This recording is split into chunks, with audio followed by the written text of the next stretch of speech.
Good morning, children. Welcome back to your English class.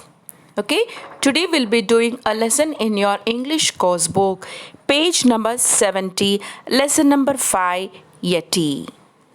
Okay, okay, what are footprints? Okay, now we'll do one starter exercise. Before doing that, I would like to ask you all few questions. Have you ever read about or heard about the presence of any unusual or any mysterious creature or alien, children? Yes? Okay. Have you ever heard any story or watched any documentary on television about any such creature? Yes? Okay. Do you know about Yeti? What is an Yeti? Okay. So today we'll be doing a lesson in your English course book called Yeti. What is Yeti? Yeti is a large, hairy, man-like animal said to live in Himalayas. Okay. So today we'll be doing a lesson called Yeti. Before that, let's do one starter exercise. In this, whose footprints are this? Can you identify them? Okay. So below the footprints, even the animals are also given. So you have to match the pictures of the footprints to the animals who made them. Is that clear? So let's go to the animals now. First is your elephant. So can you match elephant's footprints? Yes, this is your elephant's footprints. Okay. So the next one is Tyrannosaurus. Can you see this Tyrannosaurus? Yes. So which is the footprint of Tyrannosaurus? Yes, number 4. This one. This is the footprint of Tyrannosaurus. The next animal is your lion. Identify the footprint of lion.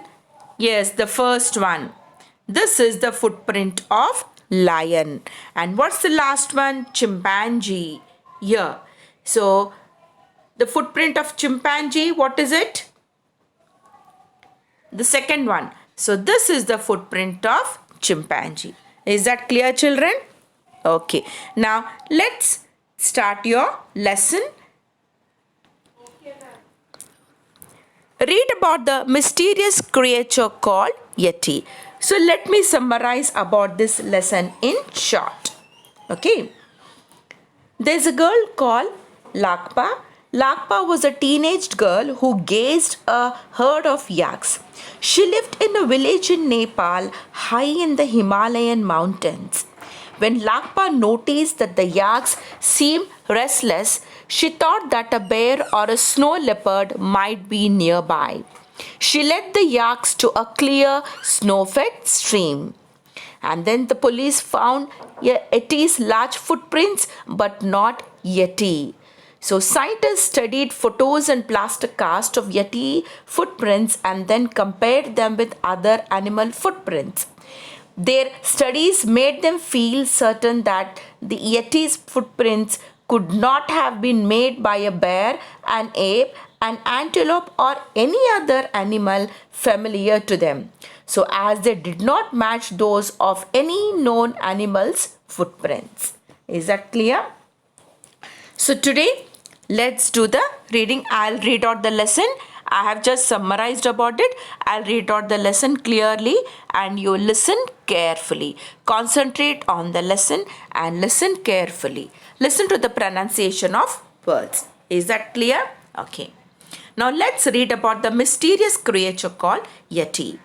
In 1974, teenager Lakpa lived in a Nepalese village high in the Himalayan mountains.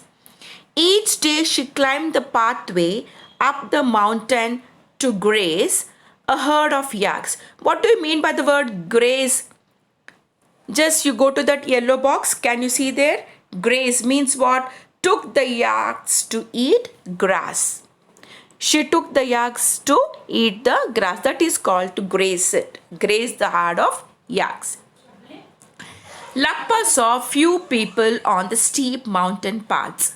Only Buddhist monks who chose to build their monasteries far away from the mountain and the cities lived this high up.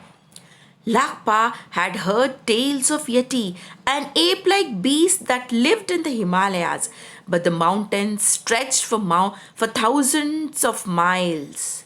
She never expected to see one herself. Go to the next page.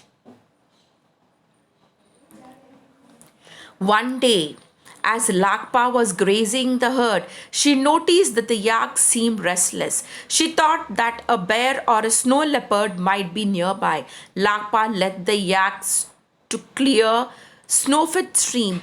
She had a drink of water from the stream and then watched as the yaks fed on the tough mountain grass. Suddenly, Lakpa heard a strange, deep grunt. Now, what do you mean by the word grunt here? Let's go to this yellow box. Grunt means to make a short, rough sound. She whirled. Whirled means what? Moved around very quickly. Just she moved around. Then Lakpa whirled around as a huge two-legged creature came rushing towards her. It was Yeti. Terrified, she broke into a run, but it was too late. The Yeti grabbed Lakpa in its long, hairy arms. She screamed and kicked, but the Yeti was too strong. Then, without warning, the beast dropped her into the icy stream and turned to her yaks. With powerful blows, it quickly killed three of the enormous beasts. Oh my God. Can you see in this picture? Can you see Yeti? Can you see Lakpa falling into the stream there? Then Lakpa crawled out of the stream and ran home as fast as she could. When the police investigated the scene, they found the Yeti's large footprints, but not Yeti. They could not find Yeti, but they could find only the footprints of Yeti. Lakpa's story is similar to many other tales of Yeti reported by living people in the Himalayas. Mountaineers drawn by the challenge of exploring. What do you mean by the word drawn? Drawn means attracted. Okay, so mountaineers drawn by the challenge of exploring the world's highest mountain range have also told chilling tales of this ape-like beast. The name Yeti comes from the Sherpa. Sherpa means people who guide others in the mountains. Words ye de, which mean that thing. The abdominal snowman is another name for Yeti. Abdominal means unpleasant. Okay. So, go to the next page.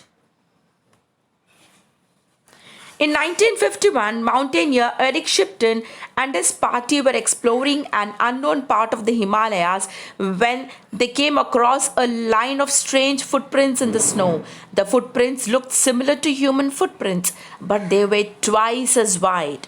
They had sunk much deeper into the snow than the climbers' boot prints, so they must have been made by an incredibly heavy creature. Most amazing of all, the clear toe prints showed that the creature was walking barefoot in the freezing snow. In the year 1970, another mountaineer had an even closer encounter with a Yeti. Don Willens was climbing in the Himalayas when Sherpa, a guide, called out, "Yeti coming!" Don looked up but only caught a quick look at the black, ape-like figure before it disappeared behind a ridge. The next day, Don found the creature's footprints in the snow. They were about the same size as his boot prints. The Sherpa guide told him that the footprints were that of a baby Yeti. Later that night, Don saw the creature again. He was looking out of his tent into the bright moonlight when it came looping along. Now, what do you mean by the word looping? Looping means moving or running with jumping steps. Okay.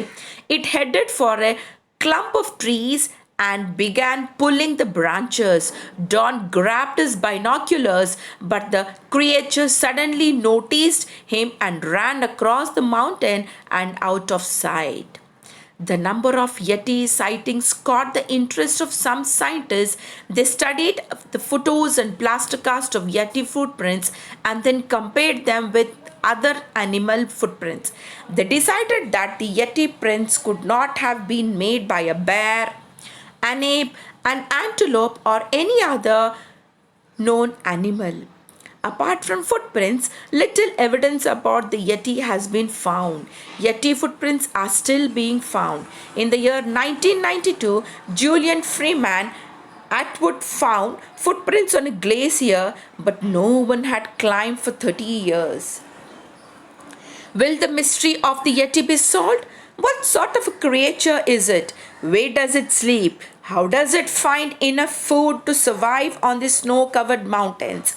Are some of the mountaineers going to meet a Yeti on one of their climbs? Maybe one day we will discover the answers. Understood, children?